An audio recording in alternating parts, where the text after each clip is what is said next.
tonight. If you were just watching that, kind of an amazing exchange right on the stage there, just live. A reporter in the room asked, what do you make of the president of these reports that this virus emerged from a lab in Wuhan? People are saying that.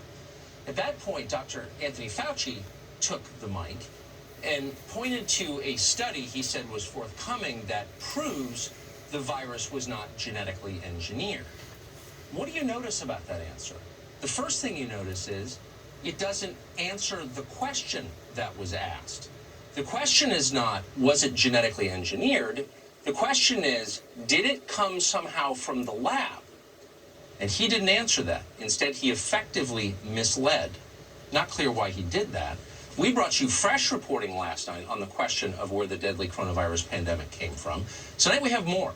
We spent much of the day speaking to highly informed officials in the U.S. government, as well as seasoned specialists on China. And here's the picture that emerged from those conversations.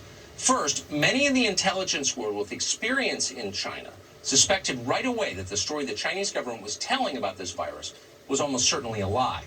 The first indication of that was the torrent of obvious nonsense coming from official sources in Beijing. Now, initially, Chinese sources, you may remember this, claimed the virus had jumped from an obscure scaly animal called a pangolin, which was sold in the Wuhan wet market. But that explanation didn't make any sense. Wet markets are seafood markets. Pangolins are mammals, so for that matter are bats. So in the face of skepticism at this explanation, the Chinese then blamed Italian armed forces personnel, who it turns out had been near Wuhan a few months before for the Military World Games. That's an international sporting event. The Italians must have brought the virus to China, the Chinese said. When the Italian government complained about that, the Chinese shifted the blame to the U.S. military. The American armed services and Western tourists must have infected Wuhan, the Chinese said. Meanwhile, as they were saying this, behind the scenes, Chinese officials were working frantically to destroy relevant evidence of where it actually came from. Doctors and journalists in Wuhan who raised uncomfortable questions about the virus disappeared. Some of them may have been murdered. At one point in January, scientists in Shanghai succeeded in sequencing the DNA from the virus. The information they gathered from that could have been crucial to researchers around the world who are trying to understand the virus and develop vaccines against it. In other words, the rest of us. But the Chinese government ordered that viral sample destroyed, and the lab notes from that shredded. The scientists themselves were disciplined for daring to conduct this research, and their lab was shut down. The Chinese government then quarantined the entire city of Wuhan. Up to 5 million people fled. But apparently, relatively few of them were allowed to travel to Beijing, the Chinese capital. Instead, they flew to Western cities around the world. Now, to most in the United States, reactions to a crisis like this seem grotesque, really unimaginable. But to Mandarin speakers who follow China carefully and have for a long time, these were highly familiar moves. The first reflex of the Chinese government is always to lie in order to hide failure and avoid embarrassment. In 2003, for example, the Chinese government lied about the initial outbreak of SARS, another coronavirus. In July of 2011, two passenger trains traveling in opposite directions smashed into each other at high speed outside the Chinese city of Wenzhou. The trains collided on a railroad bridge. 4 cars derailed and tumbled to the ground below. Within hours, authorities arrived with backhoes. They pushed the passenger cars into a pit and began covering them with dirt. By some accounts, there were still survivors inside at the time, inside the passenger cars. In their initial statements, Chinese officials claimed that a lightning strike had caused that crash. They later conceded under pressure that it was sloppiness and shoddy construction that were to blame. Chinese media, meanwhile, were ordered to ignore the crash entirely except, quote, for positive news, or that news issued by authorities. This was the template for China's official response to the Wuhan virus. From the early days of the outbreak, Chinese diplomats around the world insisted there was no chance whatsoever the virus had come from a lab. They sometimes insisted this even when no one had asked them, as if they were reading from a script. It soon became very obvious what was going on.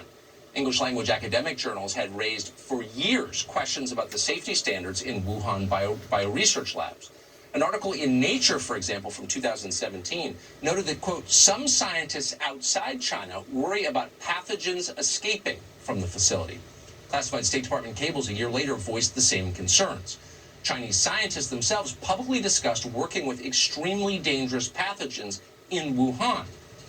As of today, says someone in a position to know, there is, quote, almost unanimous agreement in the American intelligence gathering agencies that the virus currently destroying much of the world emerged from a lab in Wuhan. Almost unanimous. That's a phrase almost never used to describe any conclusion coming out of the intel community.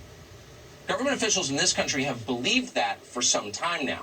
They've been unable to interest our media or our epidemiologists in writing about it.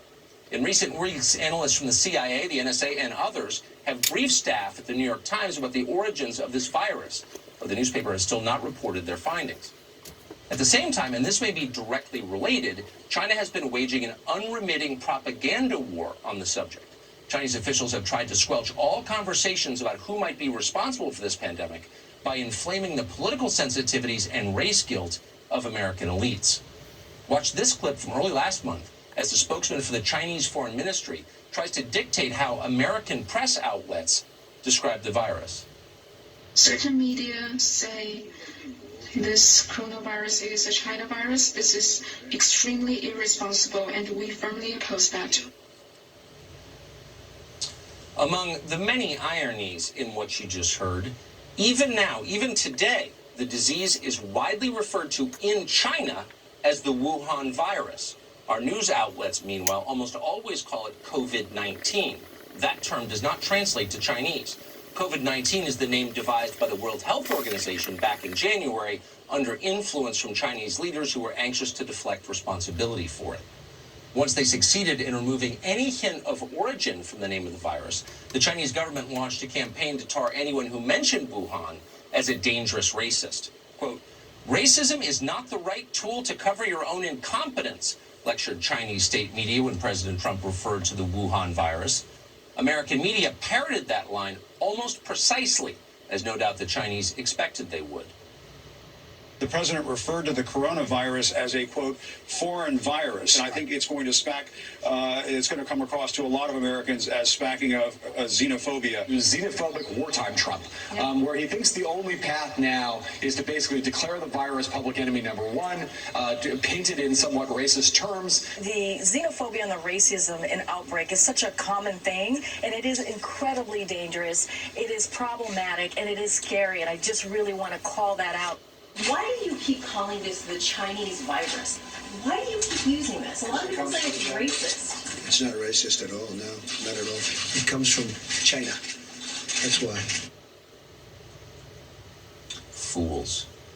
But not a major victory for the Chinese government. Media outlets are relatively easy to corrupt given the low level of sophistication of the people who work there. The Chinese government had bolder aims than that.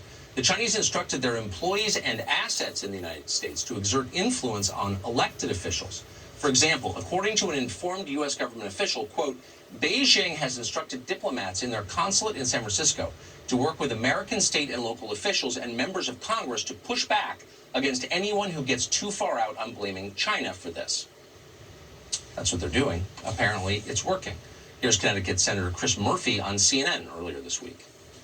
The reason that we're in the crisis that we are today is not because of anything that China did. It's not because of anything the WHO did. It's because of what this president did.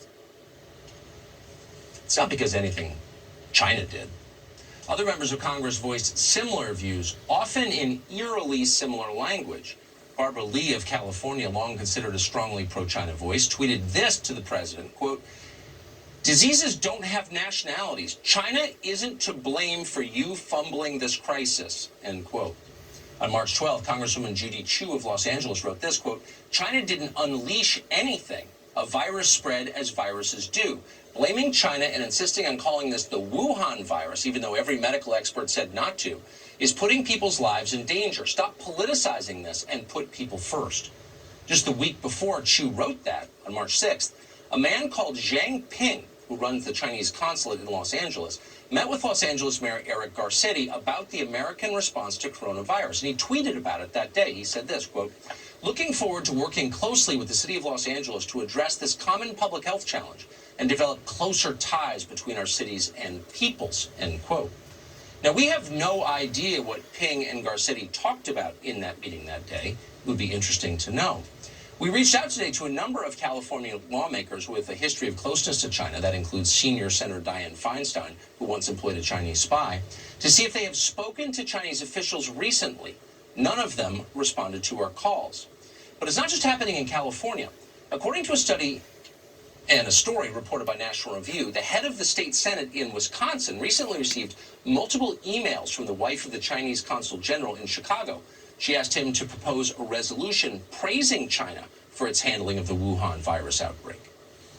The entire story of how the government of China has successfully shaped our understanding of this pandemic, of the virus, as well as our response to it, may take years to tell. And in fact, it may never fully be told at all, though we promise to do our best on this show. But it is clear how China sees this pandemic. China doesn't see this simply or even primarily as a public health disaster in which thousands are dying. China sees this as part of a larger geopolitical struggle for control of the world. Most Americans still don't perceive that or understand the profound gravity of the stakes involved. But how could they? Our leaders have lied to us about it for years. Brian Dean Wright is a Democrat.